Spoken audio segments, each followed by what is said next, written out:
오늘 요한복음 19장은 예수 그리스도께서 빌라도 법정에 넘겨져서 인류의 대속의 죄를 위하여 십자가에 못 박히는 그러한 장입니다. 참 인류가 이 날이 참 슬픈 날이기도 하고 참 예수 그리스도께서 또 그렇게 십자가에 못 박아 대속의 피를 구속해 주심으로 말미암아 온 인류가 아담 이후에 아담의 죄로 인하여 모든 인류가 죄 아래 살 수밖에 없고 영원한 지옥 형벌에 갈 수밖에 없었지만 예수 그리스도께서 골고다 십자가의 치심으로 말미암아 온 인류가 그분으로 인하여 그분을 믿는 모든 백성들이 저 영원한 천국에서 영생하도록 삶을 얻는 것이 오늘 골고다 십자가의 사건입니다. 자, 그런 삶 속에서 오늘 그러면 우리가 예수님이 십자가에 못 박을 때 우리는 어디에 서 있었는가? 우리는 그때 무엇을 했는가? 물론 저와 여러분들은 2000년 전에 예수님이 십자가에 못 박힐 때 우리는 그 당시에 거기는 없었습니다. 그래서 없었기 때문에 우리는 예수님이 십자가에 못 박은 죄가 없다 이렇게는 또 할 수 없습니다. 제가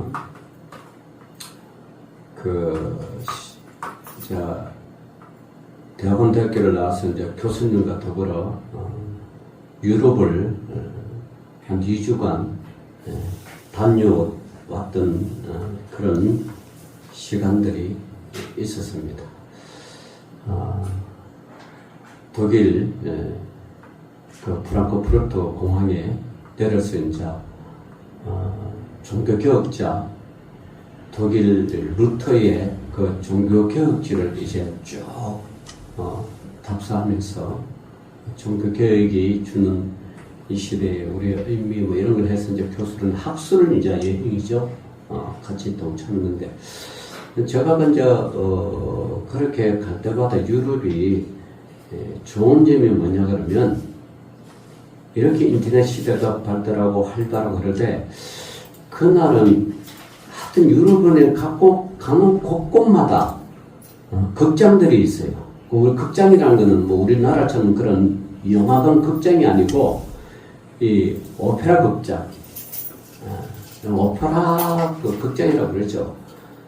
거기에 이제 오페라가 열리고 음악회를 열리면 저는 이제 우리 생각은 우리가 이 땅에 살 때는 여기도 알다시피 예술의 전당 우리가 뭐 1년에 몇 번 가보겠습니까?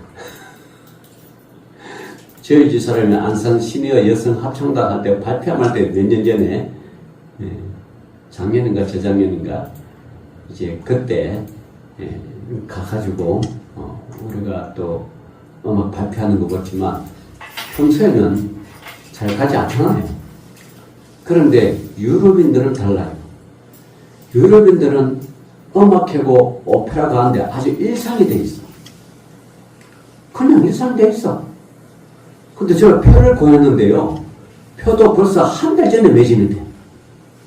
우리가 가까스로 표를 구했는데 그 1, 2, 3층 있는데 그 3층 제일 끝에 표가 있는 거예요. 참 유럽이라는 사람들은 그렇게 정서적으로 여유가 있어. 매일 하는데 매일 만석이야. 제가 거기서 포토카피 인형인가 그걸 이제 봤는데 그게 한 3시간 해요. 근데 1시간 하고 또 쉬는 시간이 있어. 한 20분 쉬면서 뭐 화장실도 갔다 오고 또 이번에 주위에 사람들 인사도 하고 그리고 또 똥도 쟁을 20분 뒤에 또 종을 땡땡 치면 또 다시 쫙 모여서 또 1시간 연극을 해. 그리고 또 지칠만 하고 힘들 때만 하면 또 쉬어. 그러니까요, 오페라 한번 구경하면 최소한 5시간은 걸립니다. 미리 가야 되죠. 3시간 봐야 되죠. 중간중간 쉼이 있죠. 야, 그게 일상이에요, 일상. 야, 그래서 유럽의 이 문화라는 거, 이거 대한민국 사람하고는 이게 완전히 이 수준이 달라요. 제가 말씀드렸지만 저도 저기 안산예술의정당 1년에 한두 번 갈동갈동. 근데 그 가는 곳마다 그 사람들이 꽃을 쫙 하고 또 저기 뭡니까 포도깎이 인형의 그 단원들 그 연극했던 그날 또 꽃을 쫙 뿌리고 하여튼 감동이야. 그렇게 했죠. 그 독일 전역을 준다고 이제 에스토니아를 또 갔어요. 그 가도 역시 인구 200만도 안 되는 그 에스토니아 조그만 나라. 거기도 또 그렇게 하고. 에스토니아에서 또 배를 타고 또 그 건너면 핀란드예요. 또 그렇게 하고. 그래서 또 이제 그 핀란드에서 이제 러시아로 가는 거예요. 러시아 가면 유럽은 비행기 안 타고 기차로 쭉 가는데 그때 이제 국경을 통과하니까 이제 기차 안에서 이제 여권들을 이제 확인을 해요. 그쪽 가가지고 러시아에 그 어떤 무슨 박물관 갔어. 그게 이런 큰 박물관에 그 상대 그 브루테큰강 러시아 제2의 도시 예전에는 그 도시를 렌닌그라드라 그랬어요. 거기 가면 상대 거기에 그 가면 큰 미술관이 있는데 그 들어가고도 표를 구해야 돼. 또 1시간 줄 서야 돼. 그거 갈 때 여러분 그 들어가자마자 큰 그림 하나 있어. 그 저기 돌아온 상자 한번 봐봐. 그거 한번 찍어줘 영상.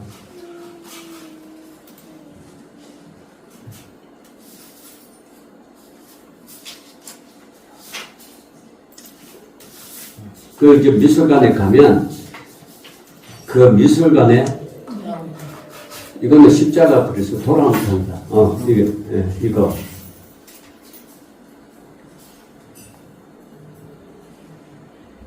이게 렘브란트 작품이에요.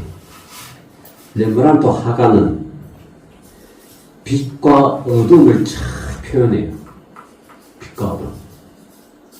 여기는 돌아온 탕자인데 돌아온 탕자가 지금 아버지 앞에 용서를 받고 있는 거예요. 돌아온 탕자가 첫째예요, 둘째예요? 둘째죠. 그럼 첫째는 어디 있어요?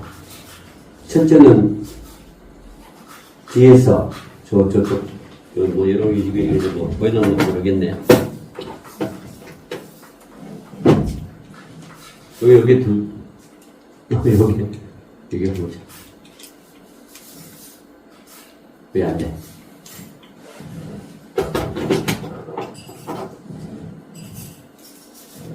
이거 하도 사용하지 않아가지고 그냥 잘 되지도 않아. 또 뭐 저기 그거. 자, 지금 이제 저기 첫째예요. 첫째가 웃으면서 맞이해요. 뚱해가 못마땅하듯이 동생을 맞이해요. 자, 여러분 느낌은 어때요? 예? 뚱해가지고 지가 왜 왔나? 무슨 낙적으로 왔나? 이런 그림이에요. 그 렘브란트는 작가가 저런 걸 잘 표현을 해요. 이 렘브란트라는 이 사람은 1606년에 태어나가지고 1669년 그러니까 63살 정도 살면서 그러니까 이게 인물화를 잘 그려. 이 돌아온 탕자가 이제 저게 큰 상대적으로 그 미술관에 쫙 있는 거예요. 그리고 이제 기독교인이 아니면 저게 무슨 그림인지도 몰라. 근데 여러분, 러시아가 종교가 뭐예요? 정교회란 말이에요. 기독교 문화란 말이에요. 그 기독교 문화 사람 저를 딱 보면 알아. 돌아온 탕자라고. 예, 그런, 자, 오늘 여러분이, 예, 이제, 저 십자가 있잖아요. 좀 봅시다. 저 십자가에서, 내리시는 그리스도. 이것도 역시 레브란트 작품이에요. 오늘 여러분 처음 보신 분도 있고, 그죠? 아, 저런 작품도 있었나? 그 유럽은요, 화가들이 그리는 이런 그 배경에는 그어진 종교적인 배경이 있어요. 종교적인 배경. 자, 오늘 여러분, 이걸 이제 계속 영상을 뜨면서 이제 설교는, 오늘이 여러분, 예수님께서, 예루살렘으로 공생의 33년을 마치면서 예루살렘으로 돌아오는 그런 것이 오늘 종료주일입니다. 예루살렘으로, 들어올 때 예수님은 유월절을 앞두고 왔어요. 유월절을 앞두고 예루살렘을 향해 나귀를 타고 들어오죠. 그래서 수많은 사람들이 예수님을 따라가면서 호산나를 외쳤고, 예수님을 위해서 길 위에 종려나무 가지와 자신들이 입고 있던 옷을 쫙 깔았어. 여러분, 국가와 국가 간에 정상회담을 할 때 대통령이 국빈으로 가잖아요. 그러니까 비행기를 딱 내려서 그 자국 대통령을 이렇게 만나러 갈 때 쫙 깔리는 게 그게 뭐예요? 그게 레드 카페예요. 더구나 이 군사 행진하고 군사 패러할 때 레드 카페를 쫙 깔고, 그거는 이 사람이 국빈이라는 걸 이제 상징하는 거죠. 대우하는 거고. 근데 예수님이 예루살렘에 입성할 때 사람들이 그분이 만왕의 왕인지 만주준지 알았는지 몰랐는지는 그는 어쨌든 뭐지만 예수님이 나귀를 타고 예루살렘에 입성할 때 많은 예루살렘 그 사람들이 예수님이 걸어가는 그 길에 종려나무를 뿌리고 자기 옷을 던져서 쫙, 그게 왕의 길을 표현해 주는 거예요. 그렇게 했어요. 그 예수님이 이제 나귀 타고 간 거죠. 자, 이때까지만 해도 사람들이 예수님을 다윗의 자손 예수님이라고 크게 불렀고 외쳤고 열렬히 환영했죠. 자, 그러면서 예수님이 예루살렘에 입성하여 왕으로 등극할 예수님을 환영했습니다. 그러나 예수님의 행진은, 예수님 본인의 길은, 그 길이 십자가의 길로 나아가는 행진의 길이었습니다. 종료주일을 맞이하여 십자가의 길로 걸어가신 예수님을 바라보고 주님의 그 은혜를 깊이 한번 생각하는 그런 한 주간이 종료주일이에요. 자, 우리는 예루살렘 백성처럼 왕으로서 환영했으면 왕으로서의 대우를 해줘야 되잖아. 행동으로는 왕으로서의 환영한다고 행동으로는 종려나무를 하고 꽃가루를 뿌리고 자기 옷을 벗어가지고 쫙 했는데 실상은 어떻게 해요? 실상은 그분을 아주 십자가의 길로 죽이려고 하는 그런 길이라면 그걸 예수님이 알았다. 자, 오늘 여러분, 렘브란트는 그리스도의 순환에서 부활까지 5개의 큰 대작을 그렸습니다. 그 가운데 오늘 여러분이 보는 이 작품은 십자가에 내려지는 그리스도라는 그런 작품입니다. 이 작품은 예수님의 시신을 안장한 니고데모와 아르마의 요셉이 등장합니다. 자, 요 표현은 요한복음 3장에 그대로 기록이 되어 있어요. 니고데모는요, 밤중에 예수님을 찾아와 어떻게 하면 영생을 얻을 수 있는지 질문했던 공의회 회원입니다. 오늘날로 말하면 국회의원이에요. 로마 시대에 국회의원이라면 고난이 막강한 거죠. 고난도 막강하고 국회의원이 되기 위해서 요즘 우리가 이제 오늘이 주일이니까 목요일날인가 금요일날인가 선관위에 국회의원 등록을 다 했어요. 지역구에 등록을 하든 비례대표에 등록을 하든 등록을 다 하면 등록할 때 여러 가지 서류가 있어요. 그 중에 하나가 재산 등록 목록입니다. 지금 가지고 있는 재산이 얼마인가. 어떤 신문에 보니까 안철수 의원이 재산이 제일 많은 줄 알았는데 그거는 뭐 천억이 넘어. 천억이 넘으면서 왜 욕먹는 국회의원 하는지는 잘 모르겠어. 가만히 그둬가지고 살지. 대우받으면서. 근데 그보다 더 많은 의원이 있더라고요. 여기 이름을 내가 먹었는데 고졸 출신의 어떤 의원은 이게 뭐 재산이 엄청 많아. 그렇게 이제 등록을 쫙 하고 그러고 또 뭐 군대 갔다 왔는지 안 갔다 왔는지 뭐 그런 것들 하여튼 어쨌든 보통 국회의원들은요 재산이 많죠. 이 당시 니고데모 역시 재산이 많았고 그 재산을 발판으로 그 당시 사회에서 신분도 높아지고 그래 의회에 의원까지 했죠. 자 그리고요 오늘 이 아르마네 요셉은 예수님을 위해 자신의 무덤을 내어놓는 공회의 의원입니다. 예수님을 사형시키자는 결의에 반대한 용기 있는 사람이 아르마네 요셉입니다. 자, 니고데모도 있었고요. 아르마네 요셉도 있었어요.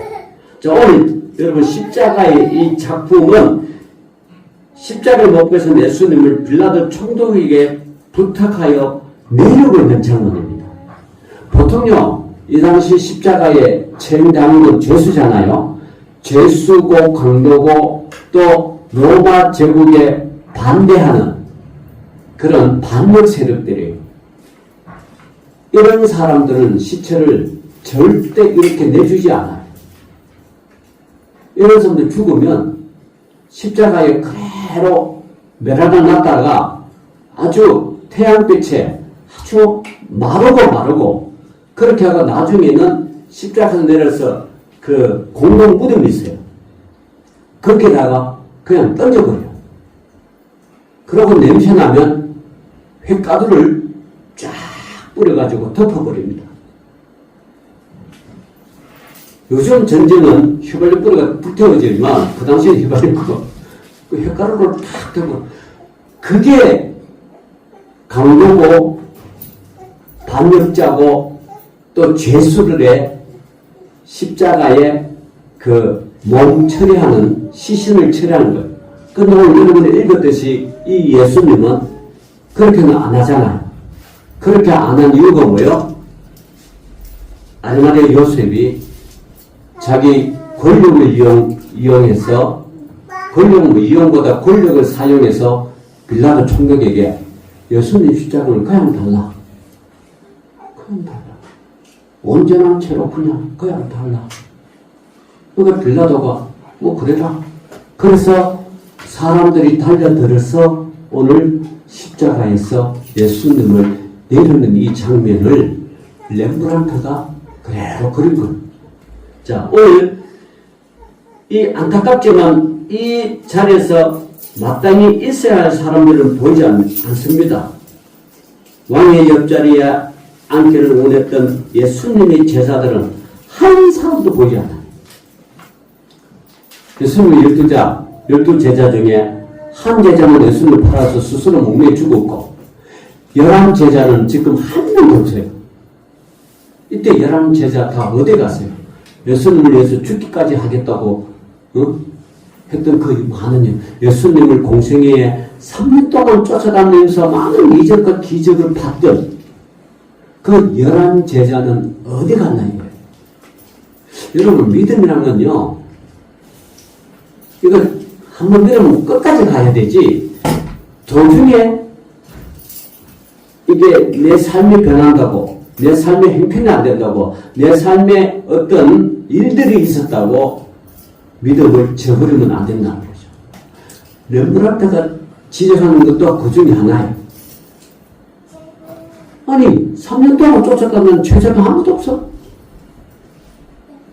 여러분, 예수님이 제자들을 3년 동안 이렇게 같이 가면서 얼마나 많은 이적을 보여주고 기적을 보여주고 죽은 병자도 살리고 얼마나 많이 닦겠어요. 그죠? 봤어요, 안 봤어요? 봤단 말이에요. 그 정도 되면 제자들이 목숨 걸고 예수님 지켜야 될 거 아니에요. 예수님 곁에 머물러야 될 거 아니에요. 그런데 사람은 감사하게도 그 많은 이적과 기적을 죽은 자를 살린 걸 봐도 실상 자기가 죽음이 올 때는 피한다는 거예요. 피한다는 거예요. 그래서 여기 렘브란트가 지적하는 게 그거예요. 믿음은 도대체 뭔가? 무엇이 믿음인가? 그리고 예수님이 십자가에 못 박혀서 있고 십자가에서 저렇게 내려올 때 예수님 제자는 어디 있고 그러면 나는 어디 있었습니까? 그 그림에 중간 부분에 파란 옷을 입은 사내가 등장합니다. 저쪽. 여기 파란 보이죠? 자, 렘브란트는 빛과 조화를 한다 그러잖아요. 파란, 저거는요, 저 사람이 누군가 하면 저 사람이 바로 렘브란트 자신을 표현하는 거예요. 나는 예수님 십자가 못 박힐 때 어디였습니까? 자기 자신을 지금 표현하는 거예요. 자신도 예수님 십자가에 못 박혀 있을 때 그때 자신도 그 현장에 함께 있었다는 걸 상징하는 거예요. 그럼 예수님이 십자가에서 내려올 때 같이 있었다는 걸 상징하는 거예요. 다시 말하면 렘브란트의 신앙의 고백이라는 거예요. 렘브란트는 또 다른 그런 십자가를 시험에 있어서 맨 앞자리에 있는 사람도 이거 나중에 보면 세우는 것도 이런 것도 있죠. 세우는 것도 있어요. 그것도 자신이라는 거예요. 그러면서 그는 나도 예수님을 십자가에 못 박히는데 함께한 죄인이라는 고백을 렘브란트 자신도 합니다. 이 정도 되면 렘브란트의 신앙은 대단한 사람입니다. 대단한 사람. 그렇습니다. 우리는 이 그림 속에서 함께 서 있는 또 한 사람의 모습을 발견해야 됩니다. 그러면 나는 어디에 있는가? 나는 다시 예수님이 이제는 십자가 사건이 없지만 예수님이 이 땅에 다시 오신다고 하잖아요. 그러면 예수님이 재림할 때 그때는 그럼 나는 어디 있는가? 저와 여러분 어디 있어야 됩니까? 예수님이 반드시 이 땅에 오신다잖아. 재림이 사건이잖아. 그때 저와 여러분이 살아있을 때는 휴거를 해서 예수님을 맞이해야 되는 거고요. 죽어 있을 때는 우리가 예수님이 이 땅에 재림하실 때 우리가 그 전에 죽었을 때는 천군 천사와 함께 내려와야 되는 거예요. 여러분 그림 속에 예수님이 천군 천사를 쫙 하늘 그거 보는 장면 여러분 아시죠? 예수님 보면 구름에 있는 쫙 천군 천사가 쭉 있는 거. 그 가운데 우리가 죽었으면 그 가운데 저와 여러분이 그 가운데 한 사람이 돼야 되는 거예요. 그게 신앙이다. 예수님이 살았을 때 우리가 살았을 때 오면 우리는 휴거가 돼가지고 예수님을 두 팔 벌리고 맞이해야 돼. 그때 저와 여러분이 믿음을 떠나고 믿음을 저버리고 믿음을 배신해서 예수님이 올 때 이 땅의 모든 사람들이 오는 그 광경이 너무 겁나고 무서워서 바위야 나를 쳐서 죽이라. 이렇게 신앙 고백하죠. 이렇게 도피처를 참으면 안 된다는 거예요. 안 된다는 거예요. 예수님이 죽을 때, 예수님 십자가 때 함께 했던 그 고난이 함께 있던 이 레모나의 그림 속에 저기 주변에 있는 사람들처럼 돼야 되는 거예요. 그럼 우리는 이제 예수님 초림 때는 지나갔잖아요. 오늘도 볼 수도 없고 여러분 마음속에 있을 뿐이. 그러면 예수님이 이 땅에 다시 오신다는 재림 때는 적어도 우리는 주님의 11제자, 12제자처럼 흩어지고 사라지고 없어지면 안 된다는 거예요. 그게 오늘날 저 여러분들이 추구해야 할, 간직해야 할 신앙이라는 거예요. 이게 종료주의예요. 예수님 고난받을 때 우리도 받아야 되고요. 예수님이 영광 받을 때 우리도 받아야 되는 거예요. 그래서 no cross, no crown. 십자가 없이는 영광이 없다는 거예요. 여러분 식구라는 게 뭡니까? 식구. 한 음식에 같은 음식을 먹는다는 거예요. 한 가정에서. 네? 같은 음식을 먹는 게, 다만 이 식구라는 게 그러면 음식 먹을 때만 적용되는가? 아니란 거죠. 우리 식구들 중에 누가 하나 아프면 그를 챙겨야 되고, 누가 한 사람이 슬픔을 당하면 그를 위로해 줘야 되고, 누가 한 사람이 기쁨이 있으면 다 같이 기뻐해야 되고, 그게 식구라는 거예요. 그게 식구. 예수님이 이 식구라는 이것을 미리 가르쳐 주셨어요. 여러분, 우리가 성찬식 하잖아요. 성만찬 때. 예수님이 목요일에 성만찬을 때요. 그때 같은 음식을 넣고, 같은 마식을 넣고, 함께 식구로서의 모습을 보여준 게 이게 성만찬이에요. 이게 식구예요. 같은 음식이에요. 그죠? 이게 너희들도 장차 천국 백성으로서 이렇게 하자고 모형으로 가르쳐 줬는데, 많은 제자들이 그 성만찬에서 참석하면서 식구로서의 먹고 마시고 다 즐거움을 누렸지만, 어떻게 해요? 고통은 나누지 않았다. 이게 성만찬. 오늘날 여러분, 예수님께서 성만찬 하는 것을 내 말이 증거되는 것마다 반드시 행하라 하는 것이 뭐예요? 이게 성만찬이라는 거예요. 내 이름이 증거되는 곳에, 내 말이 증거되는 곳에, 내 복음이 증거되는 곳곳마다 이것을 기념하여 지키라는, 이게 무슨 맛이냐 그러면, 이게 비록 처음에 성만찬은 즐거움을 누렸지만, 앞으로 다가올 성만찬은 즐거움도 누리지만 함께 고난도 누리라는 의미라는 거예요. 그래서 많은 교회들이, 우리 교회는 한 달에 한 번씩 하지만 많은 교회들이 분기별로 하든지 어떤 행사를 때 하지만 그 의미는 뭐예요? 한 교회 공동체에서 함께 이 성만찬을 하면서 함께 영광도 나누고 고난도 나누고 천국 백성으로서의 함께 다 같이 천국 백성 되자고 하는 게 이게 뭐예요? 이게 성만찬이에요. 근데 그렇게 성만찬을 해놓고 교회가 어려움이 있고, 교회가 슬픔이 있고, 교회가 고통을 당하고, 교회가 핍박을 당할 때 그 성만찬 했던 사람들 다 어디 갔느냐? 어디 갔을까요? 그 성만찬 했던 제자들 다 어디 갔을까요?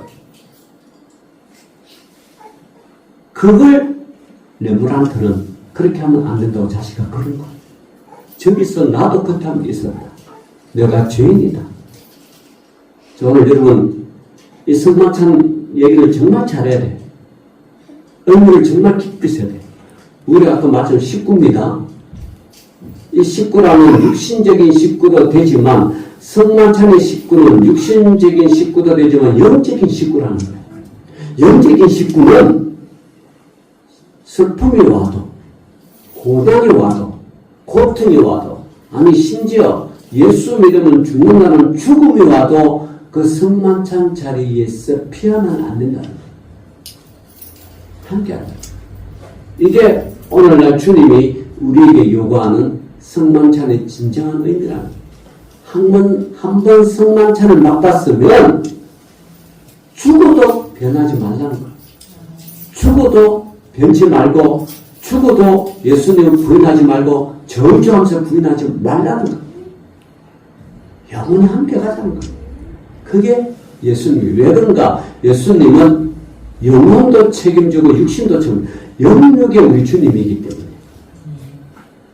죽은 육신도 예수님요. 여러분 재림 때는요. 우리가 죽으면 무덤을 묻히든지 화장을 하든지 하잖아요. 그러면 그 몸들이 다시 회복이 됩니다. 다시 그러니까 무덤이 열리는 거예요.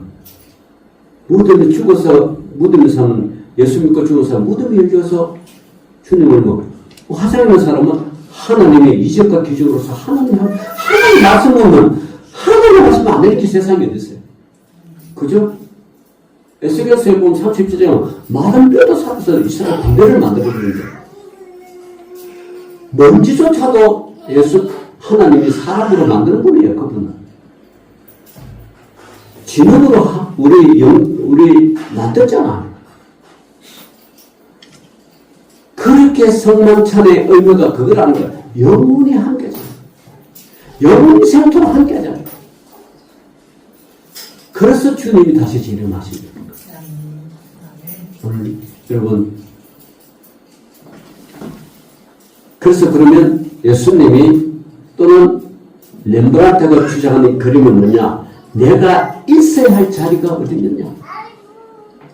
하나님은요, 이스라엘 백성들에게 유월절을 기념하여 지키라고 말씀하시면서 유월절에 딱딱한 무교병을 씹으며 허리를 동이고 지팡이를 들고 선나물과 함께 먹으라고 하셨습니다. 이건 뭐냐 그러면 고통을 함께 나누라는 거예요. 고통. 유월절의 사건을 생생하게 기념하고 지금 나의 것으로 팔아드리라고 말씀합니다. 과거 우리 조상들의 사건이 아니라 지금 내가 겪는 사건으로 팔아드리라는 것입니다. 구약의 유월절 사건은요, 신약의 십자가의 사건이다. 고통이잖아. 고난이잖아. 누구나 회피하고 싶잖아. 누구나 지고 싶지 않는 거예요. 그럼에도 불구하고 하나님의 백성인 유월절을 기억하고 예수 그리스도를 구원받는 백성이라면 십자가 사건을 기억합니다. 예수님의 십자가를 오늘 나의 것으로 삼으려면 자리를 옮겨야 합니다. 이제는 내가 예수님을 십자가에 못 박은 자리에 있었지만 이제는 주님을 내 마음속에 모시고 주님의 십자가를 내가 함께 그 주님의 십자가에 못 박아야 한다는 사실입니다. 여러분, 세상에 아무리 할 말이 있고 억울한 일이 있고 뭐 또 원한이 쌓여도 죽은 자는 말이 있어 없어요? 전혀 말 없어요. 그처럼 예수 믿는 사람은 이 땅에 어떤 고난과 고통이 다가도 억울한 일이 당하더라도 예수 안에서 죽은 자가 말이 없는 것처럼 예수 안에서 그 고통을 묵묵히 다루고 십자가의 길을 가라는 거예요. 그게 저와 여러분은 오늘날 뭡니까 종료주일에 예수님이 십자가 지겠다고 지금 들어오는 그 심정으로 그렇게 종료주일을 지키라고 그렇게 주님을 받아들이라는 거예요. 이건요, 나중에 렘브란트가 예수님이 죄가 없다는 사실을 깨닫고 자신이 이걸 십자가 사건 지금 여러분을 직접 그린 거예요. 예수님 죄가 없습니다. 그런데 죄가 없으신 예수님은 무죄로서 살아야 되잖아. 근데 실상은 뭐예요? 죽었다. 죄가 없으신 예수님도 죽은 그 이유가 내 죄 때문에 죽었다는 사실을 알아요. 그 예수님이 십자가의 길을 걸어가신 것은 주님이 분명히 성경에 말씀하셨잖아요. 나는 대속제물을 위하여 왔다. 대속제물. 그 대속제물을 주시는 주님이 십자가상에서 무죄로 죽으신 그 이유를 우리는 잘 받아들여서 우리가 이 땅의 슬픔과 아픔과 고통을 당하더라도 주님을 버리지 마시고 그 대속제물을 주신 주님의 그 뜻을 이어받고 믿음의 고백을 하고 천국 백성으로 살아가고 천국 백성으로서 살자고 하는 그 의미가 오늘 종료주일이 기념하는 날이고 예수님의 십자가 사건이랍니다. 사랑하는 성도 여러분, 사도 바울은 갈라디아 2장 20일 이렇게 말씀하십니다. 내가 그리스도와 함께 십자가에 못 박혔나니 그런즉 이제는 내가 사는 것이 아니요 오직 내 안에 그리스도께서 사시는 것이라. 이제 내가 육체 가운데 사는 것은 나를 사랑하사 나를 위하여 자기 자신을 부르신 하나님의 아들을 믿는 믿음 안에서 사는 것이라 그랬습니다. 그 믿음, 저와 여러분이 오늘 이 시간에 다시 한번 기억하고 영원히 주님을 섬기며 어떤 희생이 오더라도 외면하거나 제자들처럼 다 자리를 박차나하고 세상으로 돌아가지 마시고 세상으로 떠나지 마시고 끝까지 주님의 그 십자가를 여러분 받아들이면서 영원한 천국의 영생의 백성 되시기를 주의 이름으로 축원합니다. 기도합시다. 하나님 아버지 감사합니다. 주님의 십자가가 나의 십자가가 되어서 영원히 다시 오실 우리 예수 그리스도를 맞이하는 믿음의 귀한 백성들 되게 하여 주옵소서. 예수님 이름으로 기도 올려옵나이다. 아멘.